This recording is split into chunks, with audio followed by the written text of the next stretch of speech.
Hey guys, you're listening to ChickFlicks with me, your host, alexisoteng. I'm the chick who watches too many TV shows and flicks and tells you whether they're worth a binge or a skip. All right, guys, this is what we're coming to, the end of one of the most exciting award seasons I've known and I've gotten to witness in a while.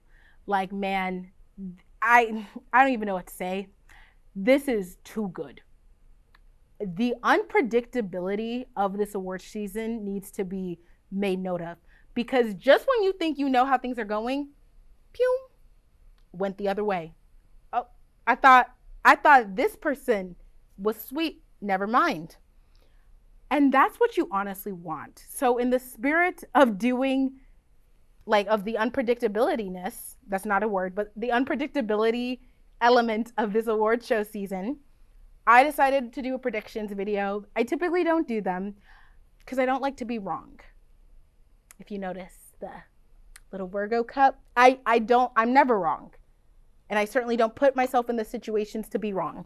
But I thought it would be fun. A different video for you guys, other than like a TV show or movie show review, would be listing my predictions for the Oscars, which will be premiering this Sunday.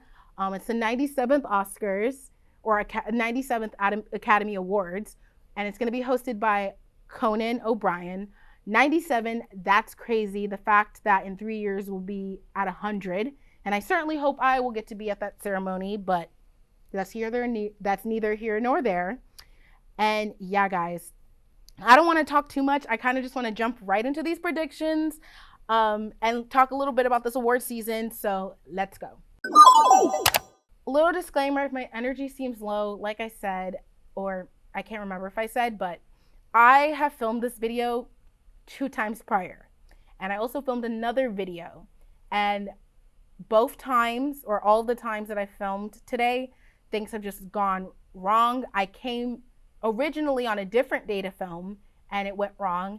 So my energy seems low. I swear I'm trying my best. I just, I'm tired to do this again, but I'm dedicated to this channel. I'm dedicated to this content. I'm dedicated to this. I love doing this, and I really wanted to get this video out for you guys. So I'm gonna do my best to muster a bling energy, but if it feels a little like weak or I'm tripping over my words a lot, it's really because my mind is jumbled. I am so tired.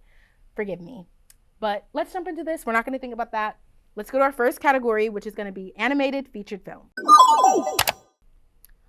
All right, for this category, I feel really confident in predicting it. I feel like it's been pretty much set. But the way I'm going to walk through each of these predictions is I will announce the category, say the nominees. I am going to give you guys some insight on who's won what awards this season, because that does play into ultimately why I chose my front runner, which will be like who I think will win. I am going to choose a little bit of a backup who will be the runner up. So basically, if it's not this person who wins, my next guess would be this person. That's our runner up. And I'm also going to throw in who I would like to win, okay? Which doesn't always mean they will win or I think they're going to win. Sometimes it's somebody who, from what I've seen this award season, really isn't in the running. Sometimes they are in the running. Sometimes they are the front runner. But I just want this person to win. Very self-explanatory. Okay? So, animated feature film. Nominated, we have Flow, Inside Out 2, Memoir of the Snail, Wallace and Gromit, Vengeance Most Foul. I've seen most of these except for Wallace and Gromit, Vengeance Most Foul, and Flow. I love The Wild Robot. Memoir of the Snail was great. Inside Out 2 was great. Now, in terms of awards, Flow won the Golden Globe for Best Animated Feature. Wallace and Gromit, Vengeance Most Foul, won BAFTA. And The Wild Robot won the Critics' Choice. And so I think ultimately, or let's start off with who I would like to win. I would love to see The Wild Robot win. I thought it was really cute. It touched my heart. I really did like Inside Out 2. I did love Memoir of the Snail. People have not stopped talking about it. But ultimately, like, The Wild Robot, I really can't help but just love, like, how cute of an idea it was, how they pulled it off, the animation. It was a really like touching story, and I really liked it. The voice acting on it went insane. I can't remember. Let me pull up the Wild Robot. Kit Connor. That was Kit Connor, Pedro Pascal, Stephanie Hsu, Mark Hamill. There was a lot to love in this film. Lupita Nyong'o. So I really liked it, and I would love to see it win. Who I think will win? The Wild Robot. So pretty sure they're going to take it. Honestly, I feel like the cards are kind of leaning in their favor.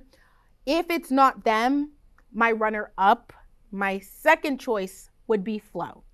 Like I said, they won the Golden Globe, and they are nominated for Best Animated Feature Film. Oh, they are nominated for Best International Film, also for Latvia. So I feel like, you know, it's a really good educated guess to say the Wild Robot is our front runner. I'd like Wild Robot to win, and if it's not them, Flo. And yeah, let's go to our next category. Best International Film. Let me do a quick explanation because some people don't know this. It says the country's name before the film because the country is the one who's going to be receiving the award, okay? So I don't think Call Me By Your Name is like an Italian film, but let's just say it was. It would be Italy for Call Me By Your Name because Italy is going to get the Oscar if they win. I don't think the producers get the Oscars or the director or the screenwriter. It's going to the country. The Oscars for the country. They will accept it. The people who made the film will accept it on behalf of the country, but it's for the country. Make sense? Great. Nominated, we have Brazil, I'm Still Here, Denmark for The Girl with the Needle, France for Emilia Perez, Germany for The Seed of the Sacred Fig, and Latvia for Flo. Who I would like to win? Brazil for I'm Still Here.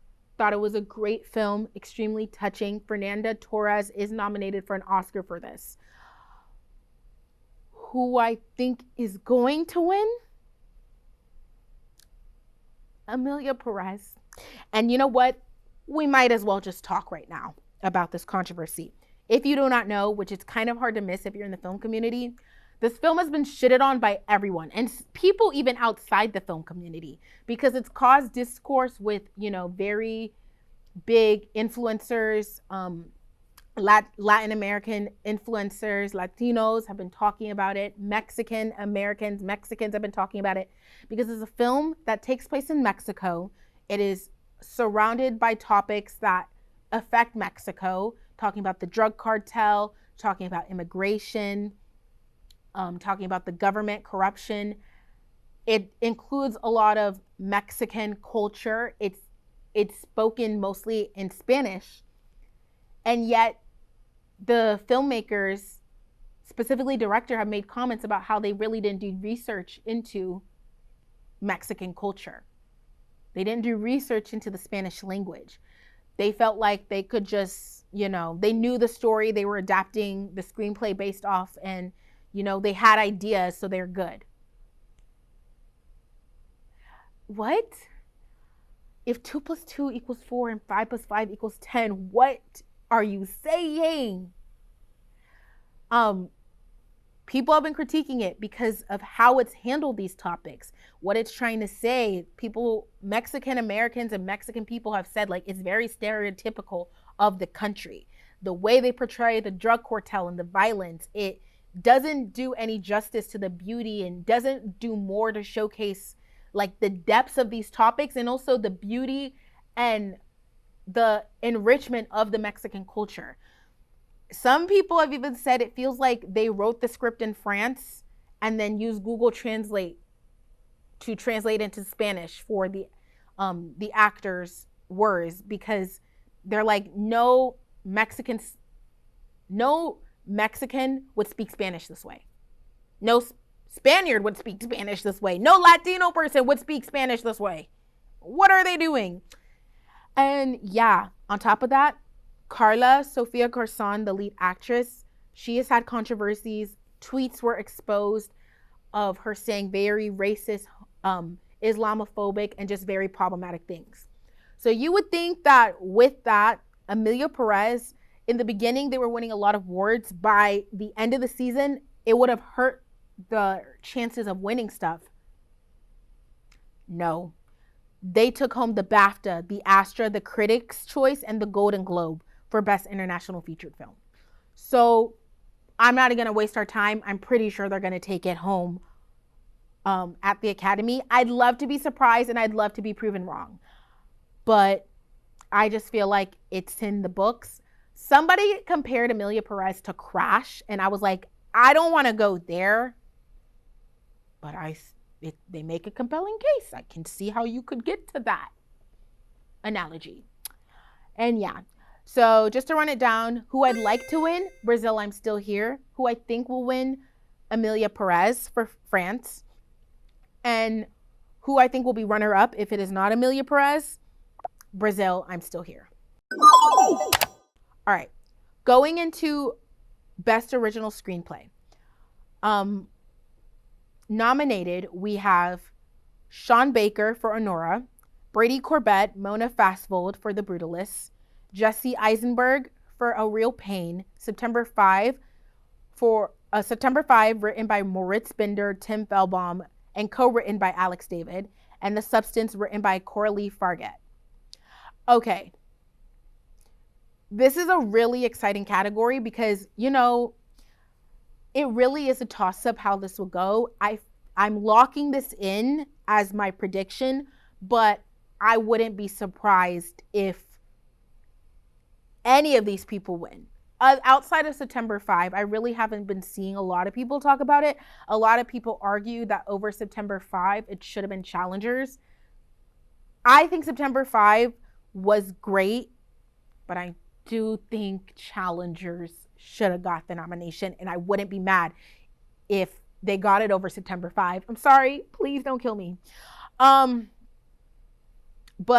who I would like to win, The Substance by Coralie Farget. It's so good. Now, it won Best Screenplay at the Cannes Film Festival and Critics' Choice. So I really do believe it has a really good shot, okay? I think it has a very good shot. And I would love, come Sunday, they announce Coralie. Or is it Coralie? It might be Coralie Farget. Sorry. But if she were to win, I'd be so happy. I'd be so happy. There's a dark horse, though. And his name is Sean Baker because, oh my God, he's been plucking awards. Anora has been gaining great ground this award season towards the end. He won the Writers Guild of America award for his screenplay, Anora. So it is a very likely chance he takes it home. Somebody else who is in the race as well, A Real Pain, written by Jesse Eisenberg. He won the BAFTA and the Spirit Award. So honestly, when it comes down to it, who I want to win, The Substance. Coralie Farget. I would like her to win. Who I think is going to take it home, Anora, written by Sean Baker. Runner-up, Jesse Eisenberg for his screenplay, A Real Pain. That's what I'm locking in. That's what I foresee. And yeah, whoever does take it, great job. Great job. But I love uplifting women in the industry. The Substance was so good. It was so good. It surprised me. And horror doesn't get a lot of love at the Academy Awards, let's be real. And this is a body horror film, and it's dealing with feminist themes. And this performance was just chilling. The writing was chilling. The cinematography, the style, there's so much to love. So I'd love to see The Substance take home a bunch of awards, and this is one of them. But ultimately, yeah, I think Anora is the front runner, with A Real Pain being the runner-up. Now over to Best Adapted Screenplay. This is one where I'm kind of confident, like, it's gonna be this one. I think the front runner is Conclave. They've been sweeping. Critics' Choice, Golden Globe, BAFTA, and with the Golden Globe, they won Best Screenplay in general. So that was including screenplays that were original and adapted. So I'm confident that Conclave is probably going to take it home. Now, if it's not Conclave, or let me do who I would want to win, Conclave. It was really well written. I think they deserve it. Who would be the runner-up? Emilia Perez. I think they're leaning towards that from what I kind of am gathering. Like I said, you would think the controversy would really do some damage to it, but I don't think it is, guys. I think they're doing just as good as when they didn't have all that stuff attached with the critiques. And I mean, like, I shouldn't be surprised because it was really being heavily critiqued prior to award season starting. And when it started winning awards right off the bat, I was like, all right, I guess we just don't care. Okay. So with the controversy, am I that surprised they're kind of just glazing over it? No. But it is what it is. If they do win, I will be hiding, but I still will be tweeting because I will still be on X to see what people are talking about. But yeah, if they win, don't reach out to me for a couple of days. All right, for Best Director, nominated we have Sean Baker for Anora, Brady Corbett, The Brutalist, James Mangold for A Complete Unknown, Jacques Audiard for Emilia Perez, and Coralie Farget for The Substance. All right, let's talk about who's won what. Sean Baker, he won the Palme d'Or at the Cannes Film Festival. He's won Outstanding Directing in a Featured Film at the Directors Guild of America Awards. He's won a PGA, which is the Producers Guild of America, and the Spirit Award. That's crazy. Like, the come around is crazy. He was the dark horse this award season, and he's been picking up these final awards in the back end that he's really a contender. On the other side of the spectrum, we have Brady Corbett, who picked up the Golden Globe, the BAFTA, and he took home the Silver Lion at the Venice Film Festival. That's something important to note. Venice and Cannes are two of the big film festivals, okay? And typically, winning an award at those film festivals kind of locks you in for a nomination at the Academy Awards. Not every single time, but typically, right? So to get the Silver Lion, it's not the Golden Lion, but that still needs to be like, it's still something to note. And The Substance, Coralie, took home the Dorian Award. So who I would want to win? Coralie Farget. I would want her to win. But I also kind of want Sean Baker to win. I just love a dark horse. Who I think is going to win, though, I'm going to give it to Brady Corbett. I think The Brutalist really has some shooters. They really like The Brutalist, okay? And I've heard some critiques for the film, but ultimately, I still think it's really good. It's really compelling. And I don't know. I think he might have it. I think this last, bit of power Sean got at the end was great, but I don't know if it's enough to just tip the scales in his favor. I wouldn't be surprised if he is, which is why, though, he's my runner-up. But I think ultimately Brady Corbett is going to take it. So who's going to win? Brady Corbett for The Brutalist. Who I'd like to see win? Coralie Farget, The Substance. I'd also love to see Sean as well. But he is going to be my runner-up to win if it is not Brady. For Anora. Let's get supporting actor out of the way because it's pretty straightforward. Nominated Yoris Borisov, Kieren Culkin, Edward Norton, Guy Pearce, and Jeremy Strong. Kieran Culkin is the front runner. He swept all season. He took home the Screen Actors Guild Award just yesterday. Sweep, BAFTA, Critics' Choice, Golden Globe, Spirit Award. If he don't win, face crack of the century if I was him. Really? Y'all thought I deserved every other award but this one? That's what I would say if I was him if he doesn't take it home. And I would be really surprised. I probably will scream like, what? Who I'd like to win? Yura Borisov from Anora. I thought his performance was really good. I really, really liked it. But honestly, I think Kieren Culkin, he really does deserve it. And so I'm not mad if he wins. Continue the sweep, my king. You deserve it. Who I would put as runner-up? Guy Pearce won the Satellite Award for his performance, so I'm kind of just chalking it up to that. So yeah, Kieren Culkin for A Real Pain, Guy Pearce for The Brutalist, my runner-up. Yura Borisov is who I'd like to win. Let's get into Best Supporting Actress. All right, for Best Supporting Actress, we have Monica Barbaro, A Complete Unknown, Ariana Grande, Wicked, Felicity Jones, The Brutalist, Isabella Rossellini, Conclave, and Zoe Saldana, Emilia, Perez. This is another one that's been so far a sweep. Zoe Saldana has won the Critics' Choice, the Golden Globe, BAFTA, Astra Film, Creative Arts Awards, Best Actress at Cannes with Selena Gomez and Carla Sofia Garson. So come Sunday, I expect her to take home the Oscar as well. Now, who I would like to win? Ariana Grande. I'm sorry.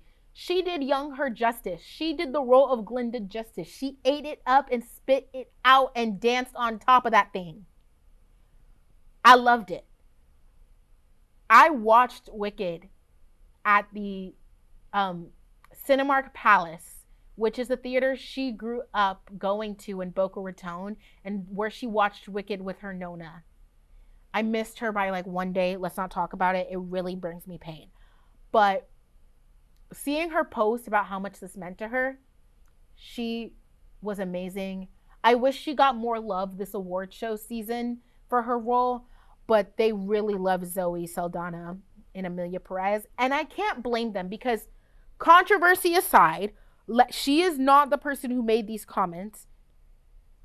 You know, she cannot control that the team did not do their research. But I think if we just look at the performance, I think it was solid. Some people are chalking this up to a career win, and I'm a little back and forth on those.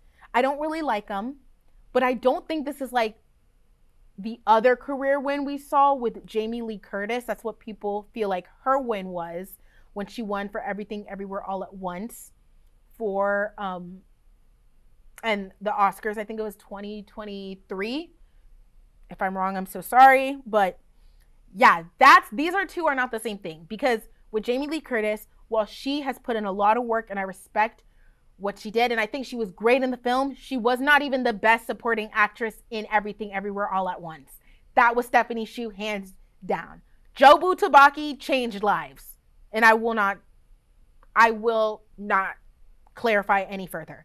But Zoe Saldana is, in my opinion, the best actress in this film. She is in the supporting role, but honestly, I feel like she has enough screen time to be the best lead actress, to be honest. But I think they put her in supporting actress because I feel like they thought she would have a really better like campaign and better chances, and they're right. She swept. So who would be my runner up after her? Monica Barbaro. She won the Astro Award. I really liked her performance. I wouldn't be surprised if Isabella Rossellini won for Conclave, though. But that's my guess. Emilia Perez, Zoe Saldana is winning.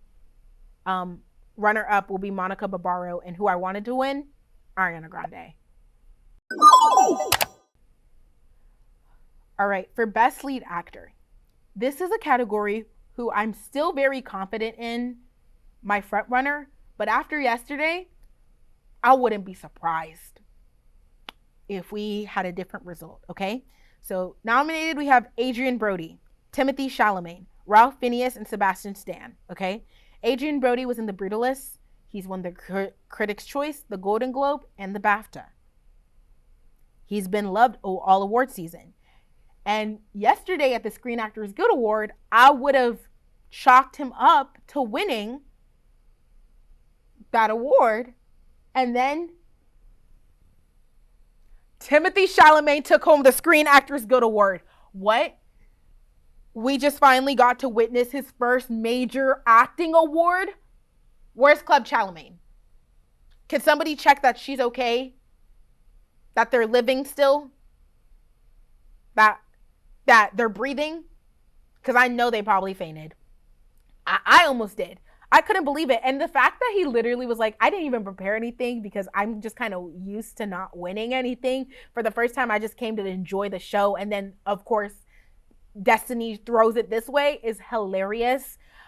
And it just shows you, like, don't count yourself out. But his win makes me so happy. He is who I want to win for his role in The Complete Unknown. I also want to give him props for just stating that, like, listen, I'm dedicated to my craft, and I wasn't joking when I said I really wanted to win. Like, I want to be one of the best out there. I respect it. I feel like more people should, in their speech, talk about how much they put into it. Talk about how they aspire to be the best. Let's be real here. You're not acting. Well, maybe some people act just to make money, but that's a really big gamble because not everyone makes it. And those who make it to the top truly have to enjoy and love it. There has to, you cannot like it. You cannot just not love films and not appreciate this craft and want to be the best and make it to the top. It doesn't happen a lot. But ultimately, I still think Adrien Brody is going to take the Oscar home for Best Actor. I just feel like the cards are leaning that way. I don't know if the Screen Actors Guild Award is enough to make me think that the Academy was swayed to give it to Timothée, but it's just so great to see a young actor win. He's the youngest actor now to win for the best for this. I think he's the youngest person to win a Screen Actors Guild Award, or at least for an actor in a leading role in a featured film. And fun fact, when it comes to people after like 1995 winning at the Oscars, so far nobody has done it yet. I think the youngest person to win an acting award, for me to let me clarify that, is Ariana DeBose for supporting actress in West Side Story. She's the youngest person, or she's the only person born in like the 90s and after to win, which is crazy. And so if Timothée wins, I'm gonna run a lap around my building because he is him. I love to call him Himmy. Himmy. All right, for Best Actress, we have Cynthia Erivo for Wicked, Carla Sofia Garcon for Emilia Perez, Mikey Madison for Anora, Demi Moore for The Substance, and Fernanda Torres for I'm Still Here. All right, in my humble opinion, who I think will win, well, I'm getting ahead of myself. Let's talk about who's won awards this season because it's pretty evenly spread. Mikey Madison. She's come up from behind, snatching the Spirit Award and the BAFTA. Okay, her performance was critically acclaimed when it first came out, and I really thought she was gonna sweep this award season. But Demi Moore has just had a campaign and this like critical acclaim and support behind her that's really just rocketed her to the forefront because she won the Screen Actors Guild Award, the Critics' Choice, and the Golden Globe for Best Comedy Musical. But Fernanda Torres has also a lot of support for I'm Still Here, and she won the Golden Globe for Best Lead Actress in a Drama. So who do I think is taking it? Remember how I said nobody after 1992 or 1995 has won? Or I guess I can say 1992 because Ariana DeBose, I think she's the youngest one. Forgive me if I'm wrong. Mikey Madison was born in like 1999. I still feel like that precedent and pattern is still very much in effect. So she's who I would like to see win. I'd be so happy for Mikey Madison. I've been watching her since she first started breaking out. Once Upon a Time, Scream. I knew she was going to be a star, and hearing that Sean Baker saw her in those films and was like, she's perfect for this role, warms my heart because I'm like, I know a star when I see one, and Mikey Madison is one. So seeing her just have this amazing run makes me happy. And if she were to win it, I'd be so proud. But ultimately, I think Demi Moore, she's the front runner, and it's well deserved. Demi Moore has had a career where put some respect on it. But this is not a career win because her performance in The Substance is amazing. And if she wins, let it be a win for every woman in horror who has given the performance of a lifetime and been passed over. Toni Collette, I'm looking at you. Mia Goth, I'm looking at you. Lupita Nyong'o, I'm looking at you. If Demi Moore wins it, put some respect on horror because it's truly an art form and it needs to be respected. And I would be so proud. Runner up, I would like to say Mikey Madison, but honestly, I feel like if it's not going to go to Demi Moore, it's going to Fernanda Torres. I really feel like she has the support to pull her above Mikey. And again, that pattern is a bitch. Like, maybe Mikey will be the first to break that curse. 1999 is really late in the game, okay?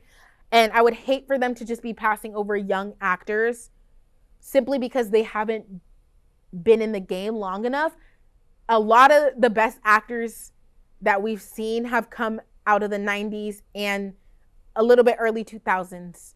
So I feel like if it's well-deserved, it's well-deserved. But I would not be mad if Demi Moore takes it. So locking those predictions in. All right, guys, and we have gotten to our final category, Best Picture. I used to think this was a toss-up, which, like I said, a lot of these categories are, and it kind of is, but yesterday there was a win that kind of made me think, okay, I think I know how this is going to go.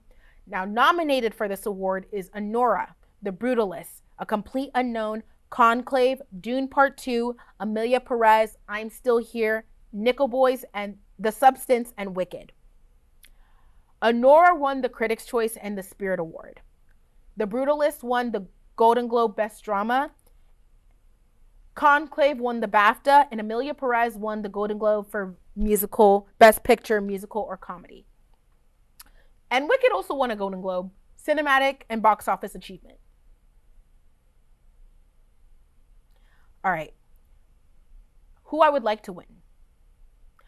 Anora and The Substance. I know I've been glazing these two all day, but I'd love for them to win.